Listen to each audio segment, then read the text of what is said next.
नमस्कार, मैं रवीश कुमार। पहलगाम में आतंकवादी हमले को दूर से देखना किसी के लिए संभव नहीं है। आतंकवादियों ने जिन 28 भारतीयों को मारा है, 17 लोगों को घायल किया है, उन्हें भले आप कल तक नहीं जानते, लेकिन आज जानते भी। यहाँ पे बोला कि ये शायद मुस्लिम नहीं है, उसने उसको गोली मार दी। नहीं, आप टेंशन मत लो। अब बेटा आप यहाँ पे रहो, हम साथ में। मैडम, ये जो ब्रीद सब है प्रेशर, आप टेंशन मत लो, हम बचा देंगे, कोई बात नहीं। निशाना किसे बनाना चाहिए और जिसे बनाना चाहिए उसे ना बनाकर किसे बनाया जा रहा है। धर्म पूछकर मारा है तो जाहिर है लोग और गुस्से में हैं। उनका गुस्सा धर्म पूछने के कारण भी भड़का है, लेकिन इस गुस्से में भी हमें आतंकवाद के चेहरे को नहीं भूलना चाहिए। वह तब भी उतना ही भयावह और क्रूर है, अमानवीय है, जब वह धर्म पूछे बिना बेकसूर लोगों को निशाना बनाता है, मार देता है। यूपी के शुभम द्विवेदी को कश्मीर से प्यार हो गया होगा। कानपुर के रहने वाले शुभम की इसी फरवरी में शादी हुई। शादी के बाद भी गए और कश्मीर इतना अच्छा लगा, फिर से गए। उनकी पत्नी ऐशानिया ने कहा कि आतंकवादियों ने शुभम से उनका नाम पूछा और कलमा पढ़ने को कहा। जब नहीं पढ़ पाए तो सर में गोली मार दी। उनकी पत्नी ने आतंकवादियों से कहा कि मुझे भी मार दो, तो आतंकवादियों ने मना कर दिया और कहा जाकर अपनी सरकार को बता दो हमने क्या किया है। पुणे की असावरी जगदाले का बयान छपा है। उनके पिता से कलमा पढ़ने को कहा, जब नहीं पढ़ पाए तो गोली मार दी। हरियाणा के लेफ्टिनेंट विनय नरवाल की शादी तो 16 अप्रैल को ही हुई थी। हिमांशी के साथ कश्मीर गए। कितने उत्साह से उन्होंने कश्मीर जाने की योजना बनाई होगी। उनकी जिंदगी की नई शुरुआत कश्मीर से हो रही थी, लेकिन आतंकवादियों ने हमेशा हमेशा के लिए जख्म दे दिया। कर्नाटक की पल्लवी और उनके बेटे की तस्वीरें तमाम अखबारों में छपी हैं। उनके पति मंजूनाथ की भी हत्या कर दी गई। ना देखा जाता है, ना दिखाया भी जाता है। 43 वर्षीय प्रशांत कुमार सतपथी ओडिशा के बालासोर जिले के सारागांव पंचायत के मूल निवासी थे। जब आतंकवादियों ने गोलीबारी की तब वो अपनी पत्नी और 9 साल के बेटे के साथ थे। गोलीबारी की चपेट में आ गए और मौके पर ही उनकी मौत हो गई। पहलगाम के ही सैयद आदिल हुसैन शाह को आतंकवादियों ने क्यों मारा होगा? आदिल पहलगाम में घोड़ा चालक के रूप में काम करते थे। परिवार में कमाने वाले अकेले थे। ये किस्से नहीं है, हादसे हैं। अलग अलग अखबारों में पढ़ते पढ़ते सब कुछ धुंधला सा होने लगा। उन लोगों के नाम बार बार घूमने लगे जिसे सरकार ने जारी किया है। सुशील नाथ्याल, सैयद आदिल हुसैन शाह, हेमंत जोशी, विनय नरवाल, अतुल श्रीकांत मोनी, नीरज बितन अधिकारी, सुदीप न्यूपाने, शुभम द्विवेदी, प्रशांत कुमार सतपथी, मनीष रंजन, एन रामचंद्रन, संजय लक्ष्मण लाली, दिनेश अग्रवाल, समीर गुहार, दिलीप दसाली, जे सचांद्रा मोली, मधुसूदन सोमी सिट्टी, संतोष जगड़ा, मंजुनाथ राव, कस्तूबा गनबोते, भारत भूषण, सुमित परमार, यतेश परमार, तगे हालिंग, शैलेश भाई, हिम्मत भाई कलाथिया। इनमें नौसेना के अधिकारी हैं, आईबी के अधिकारी हैं जो कश्मीर घूमने गए थे। अरुणाचल प्रदेश, ओडिशा, पश्चिम बंगाल, बिहार, यूपी, उत्तराखंड, हरियाणा, तेलंगाना, कर्नाटक, केरला, तमिलनाडु, महाराष्ट्र, गुजरात, चंडीगढ़ और नेपाल के लोग पहलगाम गए थे। आतंकवादियों ने एक साथ कितने परिवारों और कितने राज्यों में अपनी दहशत पहुंचा दी है। यह वक्त है इन सभी को अपनी प्रार्थनाओं और यादों में शामिल रखने का। दर्जनों परिवार हमेशा हमेशा के लिए इन जख्मों की चपेट में आ गए। आतंकवाद जब हमला करता है तो पुराने हमलों में मारे गए लोगों के परिवारों में भी जख्मों को हरा कर देता है। आम नागरिक से लेकर सेना, अर्धसैनिक बलों और पुलिस के जवानों के परिवारों में भी 21 अप्रैल को फिर से हमला हुआ होगा। जिस जगह पर हमला हुआ है वह दक्षिण कश्मीर का सबसे लोकप्रिय इलाका माना जाता है। इसकी सुंदरता को निहारना कश्मीर आने वाले लोगों की चाहत का हिस्सा माना जाता है। अब इस पर दाग लग गया। बैसरन को छोटा स्विट्जरलैंड कहा जाता है। इसके भरोसे स्थानीय पर्यटन का कारोबार फलता फूलता रहा है, लेकिन अब सब पर मारे गए लोगों का खून बह रहा है। आतंकवाद ने इस हरियाली को लाल कर दिया। 22 अप्रैल की दोपहर यहां हजारों की संख्या में पर्यटक थे। कहीं संख्या 2000 छपी है, कहीं 1500। सवाल उठता है कि इस ऊंचाई तक जाने के रास्ते में क्या सुरक्षा थी? जहां पर लोग जमा थे वहां पर क्या सुरक्षा थी? अगर सुरक्षा थी तो आतंकवादियों पर जवाबी कार्रवाई क्या हुई? आतंकवादी अपनी कार्रवाई करने के बाद फरार कैसे हो गए? उसी वक्त उन्हें क्यों नहीं ढेर किया गया? एक भी ढेर नहीं हुआ, ना मौके पर कोई पकड़ा गया। जहां हजारों लोग जाते हों वहां पर सुरक्षा व्यवस्था कैसे खराब हो सकती है? इसकी जवाबदेही किसकी है? क्या अभी तक किसी के खिलाफ कार्रवाई हुई? आतंकवादियों का धर्म पूछकर मारना बता रहा था कि वे इस बात को लेकर निश्चिंत थे कि आसपास कोई सुरक्षा नहीं है, उन्हें कोई रोकने वाला नहीं। यहां मैं भारत के दृढ़ संकल्प को दोहराना चाहूंगा कि टेररिज्म के खिलाफ हमारी जीरो टॉलरेंस की पॉलिसी है। भारत का एक एक नागरिक इस कायरतापूर्ण हरकत के खिलाफ एकजुट है। मैं इस मंच से देशवासियों को आश्वस्त करता हूं, घटना के मद्देनजर भारत सरकार वो हर कदम उठाएगी जो जरूरी और उपयुक्त होगा।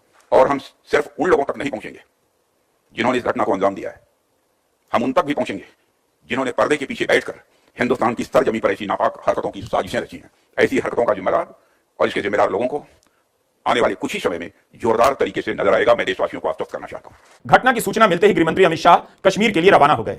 23 अप्रैल को पीड़ित परिवारों से भी मिले और घटनास्थल का दौरा करने गए। उम्मीद है गृहमंत्री प्रेस कॉन्फ्रेंस भी करेंगे और सारी जानकारी देश को देंगे। देश जानना चाहता है कि जहां पर हमला हुआ वहां सुरक्षा व्यवस्था क्या थी, किसकी चूक थी, क्या पहले से कोई खुफिया जानकारी मिली थी? 19 अप्रैल को प्रधानमंत्री मोदी जम्मू जाने वाले थे, तब तो सुरक्षा की कवायद हुई ही होगी। खुफिया तंत्र को भी अलर्ट किया गया होगा। तो क्या किसी को पता नहीं चला कि इस तरह का हमला करने की तैयारी है, जबकि सरकार के सामने ऐसा इतिहास भी था। जब भी अमेरिका से कोई आता है कश्मीर में आतंकी हमला होता है। इंडियन एक्सप्रेस में शुभजीत रॉय की रिपोर्ट छपी है। इस बार भी अमेरिका के उपराष्ट्रपति जेडी वेंस जयपुर में ही थे जब हमला हुआ। तो सरकार ने इतिहास से क्या सीखा? आखिर जहां 1,500-2 हजार लोग हों उस जगह को आप बिना सुरक्षा के कैसे छोड़ सकते हैं? इन पर्यटकों को क्या कोई एडवाइजरी जारी की गई? अमेरिका तो अपने नागरिकों के लिए एडवाइजरी जारी करता है कि दुनिया के किस देश में जाना सुरक्षित है और किस देश में जाना असुरक्षित। तो भारत सरकार ने अपने पर्यटकों के लिए क्यों नहीं एडवाइजरी जारी की? लोग बयान दे रहे हैं कि 20 मिनट तक गोलीबारी होती रही। इंडियन एक्सप्रेस ने लिखा है कि शुरू में लोगों को लगा कि ये पुलिस वाले हैं, क्योंकि अपनी यूनिफॉर्म में आए थे, नाम पूछकर गोली चलाने लगे। आप इस मामले में इंडियन एक्सप्रेस की पूरी रिपोर्ट पढ़ सकते हैं, कई रिपोर्ट विस्तार से की गई है। लोगों को समझना चाहिए कि पर्यटकों की हत्या को लेकर ईमानदारी कौन बरत रहा है। आप सरकार से जवाब मांगे बगैर इस घटना को लेकर ईमानदार नहीं हो सकते। 2019 में पुलवामा में इतना बड़ा हमला हुआ, क्या किसी की जिम्मेदारी तय हुई? पूर्व राज्यपाल ने इतने आरोप लगाए, उनका क्या हुआ? क्या गोदी मीडिया ने कभी उन सवालों को गंभीरता से लिया?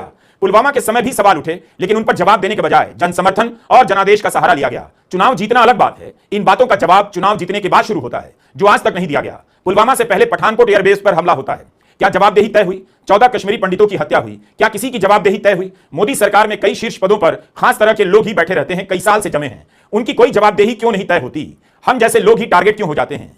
इस घटना की निंदा करने में विपक्ष की तरफ से कोई पीछे नहीं, सरकार की तरफ से भी नहीं, सबने एक स्वर से निंदा की है। हम कई बार हताशा में निंदा और सांत्वना के स्वरों को निरर्थक समझने लग जाते हैं, स्वाभाविक भी है, लेकिन यही ताकत भी है कि कोई राजनीति नहीं करने के लिए लपका। विपक्ष के हर बड़े नेता ने सरकार के साथ खड़े होने का भरोसा दिलाया। राहुल गांधी ने गृहमंत्री अमित शाह से बात की, जम्मू कश्मीर के मुख्यमंत्री से बात की और साथ खड़े होने का भरोसा दिलाया। जब हर कोई एक साथ है, तब फिर क्यों आपस में टारगेट किया जा रहा है? सरकार से पूछने के बजाय मोदी सरकार के आलोचकों से क्यों पूछा जा रहा है? The Congress party unequivocally condemns this cowardly act of terror and those responsible for it in the strongest possible terms. This attack is a direct assault on the unity and integrity of our nation. यह बहुत अजीब बात है। हर विपक्षी दल सरकार के साथ खड़ा है और सत्ता पक्ष के समर्थक विपक्षी दलों के नेताओं और उनकी राजनीति को टारगेट कर रहे हैं। यूपीए की सरकार होती तो अब तक इस्तीफे की मांग को लेकर प्रदर्शन हो रहे होते, टीवी पर एक्सपर्ट सुरक्षा में चूक की बात कर रहे होते, लेकिन इस वक्त विपक्ष को या मोदी सरकार के आलोचकों को टारगेट किया जा रहा है। पत्रकार राहुल पंडिता ने एक्स पर लिखा है, इस नाकामी को कोई भी कुतर्क या बकवास से नहीं छुपा सकता। सुरक्षा से जुड़ी हर तरह की एजेंसियों की यह नाकामी है, सभी एजेंसियों की उनकी लापरवाही का नतीजा है, उनके कहने का मतलब है। द हिंदू की पत्रकार विजेता सिंह ने एक्स पर लिखा है कि 7 और 8 अप्रैल को गृहमंत्री ने जम्मू कश्मीर की सुरक्षा को लेकर समीक्षा बैठक की, क्योंकि 27 मार्च को कठुआ में घुसपैठी आतंकवादियों ने एक हेड कांस्टेबल समेत 4 पुलिसकर्मियों की हत्या कर दी। इस एनकाउंटर में 2 आतंकवादी तो मारे गए, 2 की तलाश अब भी हो रही है। इसके बाद भी पहलगाम को लेकर सुरक्षा का यह हाल क्यों रहा? कश्मीर को दुनिया की सबसे ज्यादा मिलिटराइज जोन माना जाता है, वहां पर इस तरह से खुलेआम आतंकी हमला हो जाता है। सुरक्षा को लेकर बाकायदा ऑडिट होनी चाहिए कि जिस हिसाब से पर्यटक कश्मीर जा रहे हैं, वहां पर सुरक्षा के इंतजाम क्या हैं? जहां हमला हुआ उसके आसपास सुरक्षा कैसी थी? आपात स्थिति की क्या व्यवस्था थी? पिछले हफ्ते पाकिस्तान के सेनाध्यक्ष ने द्विराष्ट्रवाद के सिद्धांत की तारीफ कर दी, तब क्यों नहीं किसी के कान खड़े हुए कि अचानक से पाकिस्तान इस तरह की भाषा क्यों बोल रहा है? क्या इस बयान का भी आतंकी हमले से कोई संबंध हो सकता है? अचानक से आए इस बयान को लेकर भी सरकार क्यों नहीं सतर्क हुई? कहीं यह आदमी किसी नई सनक को अंजाम तो नहीं देने जा रहा? यह सोचना चाहिए था। सरकार को बताना चाहिए कि इस बयान के बाद उसने क्या आकलन निकाला। यह भी बताना चाहिए कि आतंकवादी तहब्बुर राणा को भारत लाया गया है, इसका संबंध मुंबई हमले से रहा है, जिसमें पाकिस्तान की भूमिका सामने आई है। तो क्या इसका भी कोई संबंध हो सकता है? सरकार क्या कार्रवाई करेगी उसे समय मिलना चाहिए, दिया भी जाना चाहिए तय करने के लिए, लेकिन उसे जवाब भी देना चाहिए कि सुरक्षा में कैसे चूक हो गई। 24 घंटे से ज्यादा समय हो चुके हैं, अभी तक इन सवालों के जवाब देश के सामने नहीं है। हमला आतंकवादी का हुआ है और बीजेपी के सांसद निशिकांत दुबे क्या कह रहे हैं? क्या वे संविधान बदलने की बात नहीं कर रहे? क्या यह समय है संविधान की आत्मा पर प्रहार करने का? अनुच्छेद 26 से लेकर 29 तक खत्म कर देने की बात क्यों कर रहे हैं? निशिकांत दुबे ने एक्स पर लिखा है, देश का बंटवारा जब हिंदू और मुसलमान के नाम पर हो गया तो केवल वोट बैंक के लिए अल्पसंख्यक के नाम पर मुसलमानों को ज्यादा अधिकार देकर हिंदुओं को दोयम दर्जे का नागरिक बनाने वालों को आज पहलगाम की घटना पर बताना चाहिए कि आज की हत्या धर्म के आधार पर की गई या नहीं। लानत है सेकुलरवादी नेताओं पर, आर या पार पाकिस्तान के कब्जे का कश्मीर हमारा होगा। धैर्य रखिए, यह मोदी की सरकार है जिसके गृहमंत्री अमित शाह जी हैं। संविधान का आर्टिकल 26 से 29 तक खत्म करने का समय है। हमला आतंकवादी ने किया है और आप बदलना संविधान चाहते हैं। निशाना पाकिस्तान होना चाहिए तो निशाना संविधान है। तो आपको देखना है कि इस हमले का फायदा कौन उठा रहा है। क्या आतंकी हमले का जवाब देने के लिए संविधान को बदला जाएगा? धार्मिक स्वतंत्रता के अधिकार को खत्म किए बिना आप आतंकवाद से नहीं लड़ सकते। यह कैसी राजनीति है इस वक्त की? आपका इरादा क्या है? क्या जनता को भीड़ समझ रहे हैं कि जिस भी दिशा में हाँक देंगे चली जाएगी? विपक्ष के नेता अपने बयानों को लेकर संयम बरत रहे हैं, तौल तौल कर बोल रहे हैं कि इस वक्त सरकार की ज्यादा आलोचना भी ना करें और सवाल भी पूछ लें, लेकिन बीजेपी के नेता बेलगाम होकर कुछ भी बोल रहे हैं। क्या आपको याद है कि जब लोकसभा के चुनाव हुए तब प्रधानमंत्री मोदी जम्मू कश्मीर प्रचार करने तक नहीं गए, एक सभा तक नहीं की। बीजेपी ने जम्मू और उधमपुर में चुनाव भी जीता, लेकिन कश्मीर घाटी में एक भी सीट पर अपने उम्मीदवार नहीं उतारे। बीजेपी की राजनीति के लिए कश्मीर का कितना महत्वपूर्ण रोल है, लेकिन 370 हटने के बाद पहले चुनाव में बीजेपी ने घाटी में अपने उम्मीदवार नहीं उतारे। सरकार और बीजेपी की तरफ से देश को भरोसा दिया जाता रहा, आतंकवाद काबू में है, कश्मीर सामान्य स्थिति में लौट आया है। लोगों ने इस पर भरोसा भी किया, कश्मीर जाना शुरू कर दिया। लेकिन खुद प्रधानमंत्री मोदी धारा 370 की समाप्ति के करीब 5 साल बाद जून 2024 में कश्मीर गए। कश्मीर में आतंकवाद कुछ समय के लिए भले शांत हो जाए, लेकिन सर उठाता ही रहता है। आतंकी हमले की आशंका हमेशा बनी रहती है। तब भी करोड़ों लोगों ने इस आशंका को खारिज कर कश्मीर की यात्रा की। यह कम बड़ी बात नहीं है। पहलगाम के हमले को हाल के कई वर्षों में सबसे बड़ा आतंकी हमला बताया जा रहा है। लेकिन पुलवामा में सीआरपीएफ के काफिले को धमाके में उड़ा दिया गया, 40 से ज्यादा जवान शहीद हो गए और घायल भी हुए। क्या दोनों की तुलना हो सकती है? कौन बड़ा है, कौन छोटा है? उम्मीद है गोदी मीडिया पुलवामा हमले में मारे गए शहीदों के परिजनों को भी इस बहस में शामिल करेगा, क्योंकि कश्मीर में आतंकवाद की अंतहीन प्रक्रिया ने कभी किसी के जख्मों को भरने ही नहीं दिया। इसलिए इस वक्त हम सब की भाषा करुणा और संवेदना से भरी होनी चाहिए। आक्रोश को रोका नहीं जा सकता, लेकिन उसे देखा जा सकता है आक्रोश की दिशा क्या है। आक्रोश किसके खिलाफ है? आतंकवाद के खिलाफ, या आतंकवाद के नाम पर अपनों के खिलाफ, संविधान के खिलाफ? कश्मीर की सड़कें वीरान हो गई, आतंकवादी हमले की दहशत का सन्नाटा पसरा हुआ है। इक्का दुक्का आती जाती कारों से खामोशी टूटती है, लेकिन कारों के गुजरते ही फिर से चुप्पी छा जाती है। कश्मीर में सभी दलों ने बंद का आह्वान किया, भीतरी इलाकों में भी बंद का असर दिखा, दुकानें बंद रही। श्रीनगर और पहलगाम में बंद का ऐलान हुआ, दुकानें बंद कर दी गईं। इन रास्तों पर दिखने वाली टूरिस्ट कारें बता रही हैं कि आतंकवादी हमले के बाद किसी तरह से श्रीनगर पहुंचने की जल्दी है। एक हमले के असर में न जाने कितने होटल चंद मिनटों के भीतर वीरान हो गए होंगे और किस हाल में लोगों ने कश्मीर छोड़ा होगा। पर्यटकों का कश्मीर और वहां के लोगों से एक अलग नाता तो बना होगा। इतने सालों में विश्वास नहीं बनता तो कोई शादी के 4 दिन के भीतर कश्मीर जाने की योजना नहीं बनाता। इसी भरोसे के दम पर कश्मीर का जीवन भी चलता है, कारोबार भी। 2021 से 23 के बीच हर साल 1 से 2 करोड़ के बीच पर्यटक गए हैं। 2023 में तो 2 करोड़ से ज्यादा पर्यटक गए। इस साल 37,000 से अधिक विदेशी सैलानी भी गए। तो कश्मीर को पता है कि आतंकवादियों ने उनकी रोजी रोटी पर हमला कर दिया है। धर्म पूछकर मारने वाले आतंकवादी दरअसल कश्मीर के लोगों के रोजगार की हत्या करने आए थे। उनका धर्म कुछ और नहीं। आतंकवादियों को ठीक से पता होगा कश्मीर में लोग लौटने लगे हैं, इसलिए आतंकवाद को धर्म से जोड़ने की जल्दी ना कीजिए। और इस बहस का अब कोई अंत भी नहीं। जो भारत शरबत में जिहाद खोज लेता है, उस भारत में तार्किक बात करना इतना आसान नहीं। कश्मीर जाकर लौट आने वाले करोड़ों पर्यटकों से पूछिए कि क्या उन्हें ऐसा कश्मीर दिखा कि जाकर अफसोस हुआ? अगर होता तो बार बार इतनी संख्या में लोग नहीं जाते। ऐसे वक्त में हमें उन रिश्तों को भी याद करना चाहिए और उसकी बात करनी चाहिए। कितने ही वीडियो वायरल हैं कि कश्मीर के लोग पर्यटकों के लिए खाना लेकर आ रहे हैं, मैसेज डाल रहे हैं कि हमारे घर आकर रुकिए। यह भी कश्मीर इसी वक्त दिख रहा है। पहलगाम टैक्सी यूनियन ने भी वीडियो डाला है कि यूनियन यात्रियों के साथ है। जैसे ही खबर आई कि कई हजार यात्री अपना टिकट कैंसिल कराना चाहते हैं, पहले लौटने के लिए रीशेड्यूल करना चाहते हैं, सरकार ने भी दखल देकर एयरलाइन कंपनियों से गुजारिश की कि श्रीनगर से उड़ानों की संख्या बढ़ाई जाए, टिकट कैंसिल के पैसे ना लिए जाएं, और विमान कंपनियों ने सारी मांगे मान ली हैं। 30 अप्रैल तक के टिकट कैंसिल के चार्ज फ्री कर दिए गए हैं। दरअसल उस वक्त हंगामा मच गया जब श्रीनगर से दिल्ली की फ्लाइट का टिकट 65,000 का और श्रीनगर से कोलकाता का टिकट 74,000 का हो गया। ट्विटर पर किसी ने स्क्रीनशॉट डाल दिया। अब टिकटों के दाम सामान्य हो चुके हैं। मैं संकल्प आज 23 अप्रैल 2025 को ये वीडियो पहलगाम से बना रहा हूँ। कल 22 अप्रैल 2025 को ठीक हमारे पीछे ये जो स्नो कैप पहाड़ियाँ हैं, उनके नीचे जो पाइन ट्रीज हैं, वही है बैसारन वैली। वहाँ पे 28 लोगों की निर्मम रूप से आतंकवादियों द्वारा हत्या कर दी गई। वो निर्दोष टूरिस्ट जो अपनों के साथ इस जगह को घूमने आए थे, उनका कोई कसूर नहीं था, उनको मार दिया गया। और कहा जाता है कि उनका धर्म पूछ के उन्हें मार दिया गया। और जब ये देखा और जब इस पर मैं लगातार न्यूज़ देख रहा हूँ कि बराबर इसी तरह से इस बारे में बात हो रही है, तो मुझे लगा कि क्योंकि हम जिंदा हैं फॉर्चुनेटली, तो मुझे लगा कि जिंदा कौमों को बात करनी चाहिए, इसलिए वीडियो बनाना बहुत जरूरी हो गया। कल जब यहाँ पे हमला हुआ तब हम लोग अरू वैली में थे, और जब हम लोग नीचे आ रहे थे तो करीब 4:30 बजे हमारे घर वालों के फोन जब बजने शुरू हुए, जैसे ही हम नेटवर्क क्षेत्र में आए, तो हमें पता लगा कि हमारे घर वाले बहुत ज्यादा पैनिक में रो रहे थे, बिलख रहे थे, परेशान थे। हमारे होटल से हमको फोन आ रहे थे कि सर हमें आपकी बड़ी चिंता हो रही है, आप लोग कहाँ पे हैं। हम लोग होटल आ चुके थे और उसके बाद हमने न्यूज़ देखनी शुरू की, और जैसे जैसे इवेंट्स अनफोल्ड हुए तो हमें समझ में आया कि घर वाले क्यों इतने परेशान थे। अचानक से जितने लोग हमारी सेवा में यहाँ पे हैं, उनकी आंखें बदल गई, उनकी आंखें शर्म से झुक गई, उन कश्मीरियों की। इसलिए 2-4 बातें बहुत जरूरी हो गई कहना। सबसे पहले ये कि जो 28 लोग वहाँ पे मार दिए गए, जिनके परिवार उजड़ गए, उनके लिए किसी भी हद तक अगर संवेदना व्यक्त की जाए ना, वो पूरी नहीं हो सकती, क्योंकि वो लॉस इररिपेयरेबल है। वो यहाँ पे क्या करने आए थे? वो जिंदगी का आनंद लेने आए थे, जिंदगी नहीं रही, परिवार उजड़ गए। और दूसरी तरफ एट द सेम टाइम ये रियलाइज हुआ कि जो कश्मीरी लोग हैं, जिनके सिर माथे जिन्होंने हमको अपने लगाया था, उनके परिवार कैसे उजड़ गए। जब देखना शुरू किया कि लगातार बात हिंदू मुसलमान की हो रही है, तो ये कहना जरूरी हो जाता है कि जब एक हमला हुआ तो इमीडिएट रिलीफ जहाँ पे हमला हुआ वहाँ पे या तो पैरों से जाया जा सकता है, घोड़े से जाया जा सकता है। जब हमला चल रहा था उस समय जो लोग बचाए गए, उन्हें उन्हीं लोगों ने बचाया जिनको आप हिंदू मुसलमान में बांट रहे हैं। वो घोड़े वाले, जिनका धर्म ऑब्वियसली सबको पता है, उन्होंने अपने घोड़े पे बिठा बिठा के लोगों को नीचे तक लाया, रेस्क्यू किया, आर्मी के पास तक पहुंचाया। आर्मी को पहुंचने में जितना समय लगा, अभी हमारे ऊपर से हर 5 से 10 मिनट में हेलीकॉप्टर निकल रहे हैं। हम लोग लगातार कल से हेलीकॉप्टर की आवाजाही देख रहे हैं। मैं सही बताता हूँ आपको कि इस नदी की आवाज के बीच में वो हेलीकॉप्टर की आवाज ने हमको रात भर सोने नहीं दिया। ये सन्नाटा हॉन्टिंग था। तो फियर रियल है, ऐसा नहीं है कि डर नहीं लगता, डर है। उसके बावजूद ये कहना चाहता हूँ कि क्योंकि हम यहाँ हैं और खुशकिस्मती से आप सबके बीच में हैं, और जब तक ये वीडियो आएगा हम लोग अपने घर पे होंगे। ये बताना बहुत जरूरी है कि जब संवेदना उन परिवारों के साथ है जो उजड़ गए, जिनके परिवार के लोग मार दिए गए, तो संवेदना उन कश्मीरियों के साथ भी होनी चाहिए जिनको आतंकवाद से कोई लेना देना नहीं। कश्मीर के लोग भी सन्नाटे में हैं। उनके लिए हर ऐसी घटना के बाद सफाई देने का मामला बन जाता है, अपनी निष्ठा साबित करने का। कितनी तेजी से वे संदेह के दायरे में आ जाते हैं। उन्हें यह भी पता है कि कितनी भी निंदा कर लें, उन पर यकीन नहीं किया जाएगा। तब भी दुकानें बंद रखी गईं और लोगों ने घटना की निंदा की। कभी यह नहीं सोचते कि स्थानीय लोगों के लिए कितना मुश्किल होता है हर वक्त इस आशंका में जीना और उनके आगे से किसी का बंदूक लेकर निकल जाना। उनकी गली से कोई गोलियां चलाता हुआ आ जाता है। उन्हें पता है कि आतंकी हमले का असर उन पर होता है। उनके काम धंधे सब बंद हो जाते हैं। कश्मीर की कई प्रभावशाली व्यापारिक संस्थाएं हैं, the Kashmir traders and manufacturers association, chamber of commerce and industries Kashmir, Jammu and Kashmir hoteliers club, travel association, transporters, restaurant owners, सबने बंद का समर्थन किया। पुंछ में दुकानदारों और कारोबारियों ने प्रदर्शन किया है। जम्मू कश्मीर स्टूडेंट्स एसोसिएशन ने लोगों से आह्वान किया है कि बंद में सहयोग कीजिए। ऑल पार्टीज हुर्रियत कॉन्फ्रेंस ने भी लोगों से अपील की है। कई जगहों पर लोगों ने कैंडल लाइट मार्च किया है और दुकानें बंद कर आतंकवाद के खिलाफ अपनी आवाज उठाई है। इस आतंकवाद का शिकार कश्मीर भी तो रहा है। अब ट्विटर पर लोग लिख रहे हैं, राज्य का दर्जा मिलने की बात भूल जाइए। कितनी आसानी से हम कश्मीर के स्थानीय लोगों की गरिमा और अधिकारों के बारे में भूल जाते हैं, उन्हें दुत्कारने लग जाते हैं। हम यह भी भूल गए कि कश्मीर में दुकानें बंद कर दी गई। जब पर्यटक नहीं लौटेंगे तो उन दुकानों का खुला रहना भी बेमानी हो जाएगा। इसलिए आतंकवादियों ने कश्मीर पर भी हमला किया है। अच्छा होता कि जिस तरह से कश्मीर में दुकानें बंद की गई, कश्मीर बंद किया गया, उनकी आवाज के साथ आवाज मिलाते हुए दूसरे राज्यों में भी इसी तरह आतंकवाद का प्रतिकार किया जाता। दुकानें बंद कर दी जाती, दफ्तर बंद कर दिए जाते। लेकिन हमले की शाम आईपीएल का मैच चलता रहा। आज भी 23 अप्रैल को आईपीएल के मैच तय हैं। हैदराबाद और मुंबई के बीच मैच खेला जाएगा। जब कश्मीर के लोग दुकानें बंद कर सकते हैं तो आईपीएल का मैच क्यों नहीं बंद हो सकता?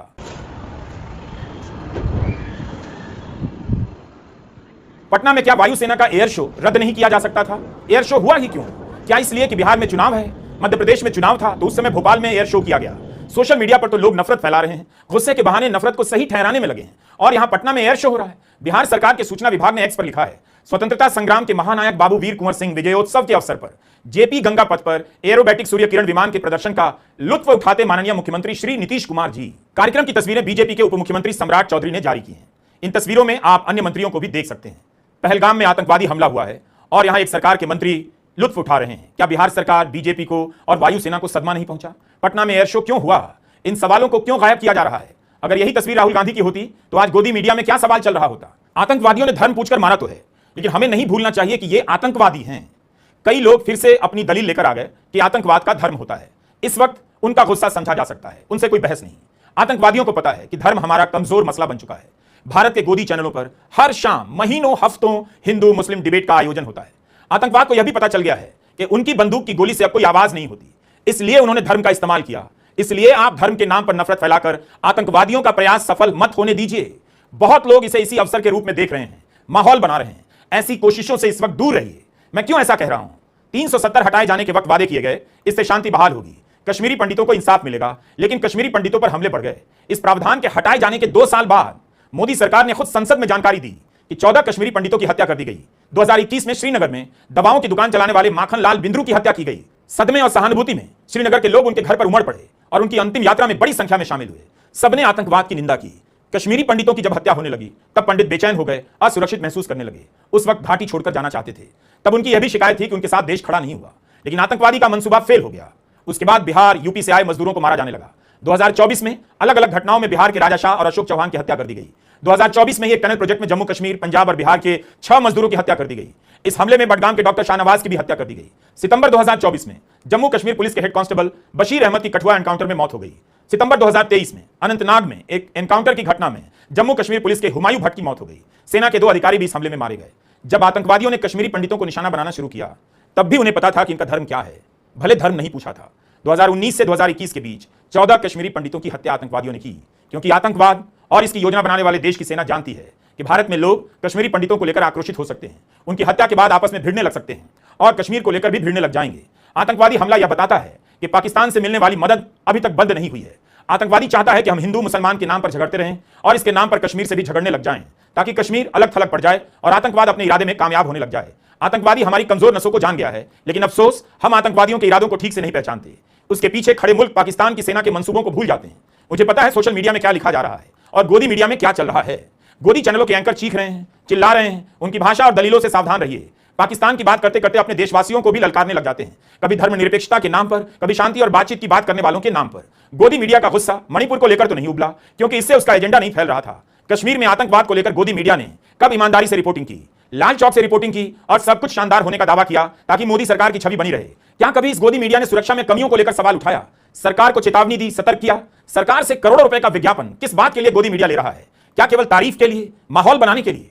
आप फिर से गलती कर रहे हैं। देश से किन सवालों को छिपाया जा रहा है उसे समझने का प्रयास कीजिए।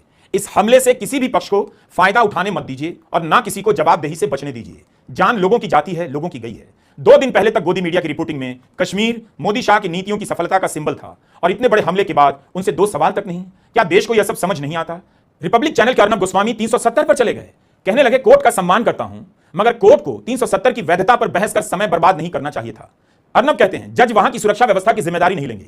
ये ऐसे मामले हैं जिनमें सरकारों और सेना को खुली छूट मिलनी चाहिए। इन बातों पर अंतहीन बहस करने की जरूरत नहीं। बार बार याचिकाएं दायर होती हैं, बार बार कोर्ट में बहस होती है और सरकार को अंडरटेकिंग देकर कहना पड़ता है कश्मीर में चुनाव होगा क्यों। यह सवाल अर्नब गोस्वामी उठा रहे हैं। कहते हैं जब हमने 370 हटाया तब क्या हमने कहा था कश्मीर में चुनाव होगा? कश्मीर में चुनाव से कभी भी क्या हासिल हुआ? केवल दल बदलू नेताओं को तथाकथित मुख्यधारा की राजनीति में लौटने का मौका मिला, जबकि मासूम लोगों की जान जाती रही। 370 को लेकर सुप्रीम कोर्ट में सुनवाई हुई, बहस हुई, एक रात एक दिन में तो नहीं हुई, कई साल लगे। और चुनाव की बात हो गई तो उससे दिक्कत है? यह किस तरह की दलील है? आप इस वक्त देश के गुस्से को किस दिशा में ले जाना चाहते हैं? हमला आतंकवादी ने किया और आप टारगेट सुप्रीम कोर्ट को करने लग गए। इसी तरह के बयान के कारण बीजेपी के सांसद निशिकांत दुबे के बयानों की निंदा हो रही है। सुप्रीम कोर्ट के बार एसोसिएशन ने प्रस्ताव पास कर निशिकांत दुबे के बयान की निंदा की है। क्या अर्नब गोस्वामी पहलगाम के हमले की आड़ में निशिकांत दुबे के कुतर्कों को मान्यता दिला रहे हैं? सुप्रीम कोर्ट को क्यों टारगेट किया जा रहा है? सरकार जिम्मेदार नहीं, सरकार की चूक जिम्मेदार नहीं और सरकार से सवाल नहीं। तो गुस्से को कभी सुप्रीम कोर्ट की तरफ, तो कभी धर्मनिरपेक्ष सोच वाले लोगों की तरफ, तो कभी किसी और तरफ मोड़ा जा रहा है। पहलगाम में जो हमला हुआ है उसमें सुप्रीम कोर्ट कहां से आया? 370 की वैधता की बहस का आतंकवादी हमले से क्या संबंध है? सुप्रीम कोर्ट के वरिष्ठ वकील संजय हेगड़े ने इस बात पर एक्स पर पोस्ट किया है। लिखा है अगर प्रोपेगेंडा फैलाने वाले ने इस हमले में सुप्रीम कोर्ट को इसलिए घसीटा है क्योंकि कोर्ट ने सरकार के इस आश्वासन को स्वीकार किया था कि वह चुनाव करवाएगी, तो इस चैनल पर कड़ी कार्रवाई की जानी चाहिए। लोगों को सिर्फ इतना पूछना चाहिए कि क्या चुनी हुई सरकार के पास कोई शक्तियां हैं? क्या पुलिस और प्रशासन पर उसका कोई प्रभावपूर्ण नियंत्रण रहा है? खुफिया तंत्र की नाकामी को कवर अप करने के लिए कुछ भी चल रहा है। एंकर को पता होना चाहिए कश्मीर की सुरक्षा की जिम्मेदारी किसकी है, वहां क्यों सेना और अर्धसैनिक बल तैनात किए गए हैं। जम्मू कश्मीर रीऑर्गेनाइजेशन एक्ट के एक प्रावधान के बारे में बताना चाहता हूं। इस कानून के 32वें बिंदु में लिखा है कश्मीर की लेजिस्लेटिव असेंबली पुलिस और पब्लिक ऑर्डर से जुड़े कोई कानून नहीं बना सकती। राज्य की सूची में मौजूद अन्य मुद्दों पर वह कानून बना सकती है, लेकिन पुलिस और पब्लिक ऑर्डर पर नहीं। न जाने बाकी एंकरों ने बहस को क्या दिशा दी होगी। कहने का मतलब है कि संयम में रहा जाए। इस तरह की अनाप शनाप बातों से मारे गए लोगों के परिजनों को ना तो इंसाफ मिलेगा, ना सांत्वना मिलेगी। सांत्वना की जगह कितनी कम बची रह गई है, शोक को कितनी जल्दी भुला दिया गया और अपने एजेंडे को आगे लाकर सुप्रीम कोर्ट को टारगेट किया जा रहा है ताकि लोग सरकार से सवाल ना करें। संविधान को टारगेट किया जा रहा है। उम्मीद है आप इन इरादों की पहचान करेंगे और अपनी यादों में उन सभी को बनाए रखेंगे जिन्हें आतंकवादियों ने मारा है, जिनके परिवार के लोगों के लिए इस सदमे से उबर पाना अब संभव नहीं होगा। यह वक्त कुछ भी बोलने का नहीं, बल्कि संयम से समझने और जवाब देने का है। हमारी बातें ऐसी होनी चाहिए कि लोगों को भरोसा हो कि हम इनके साथ हैं, इनके दुख को महसूस करते हैं, ना कि इनके दुख के बहाने अपनी दुकान चला रहे हैं। सब कुछ साफ साफ दिख रहा है कौन अपनी राजनीति का नैरेटिव चलाने लगा है। ऐसे लोगों के लिए सब कुछ आसान हो जाता है। सरकार की जवाबदेही के सवाल गायब हो जाते हैं और पटना में नीतीश कुमार से लेकर बीजेपी के मंत्री एयर शो का लुत्फ उठा रहे हैं। पटना में इसके बाद एक और राजनीतिक कार्यक्रम हुआ है जिसमें बीजेपी के नेता बड़ी संख्या में शरीक हुए। उन कार्यक्रमों को रद्द नहीं किया गया। प्रधानमंत्री ने अपनी यात्रा रद्द कर दी, वित्त मंत्री ने अपनी यात्रा रद्द कर दी, लेकिन बीजेपी का राजनीतिक अभियान बिहार में जारी रहा। बीजेपी के सांसद संविधान की आत्मा से जुड़े 2 बड़े अनुच्छेदों को बदल देने का ऐलान करते हैं। बीजेपी वाकई संवेदनशील पार्टी है, चुनाव को लेकर भी, कश्मीर को लेकर भी। उम्मीद है इस बार आप साफ साफ देख पाएंगे जिम्मेदार कौन है, सवाल किससे पूछा जा रहा है और जवाब कैसे दिया जा रहा है। नमस्कार, मैं रवीश कुमार।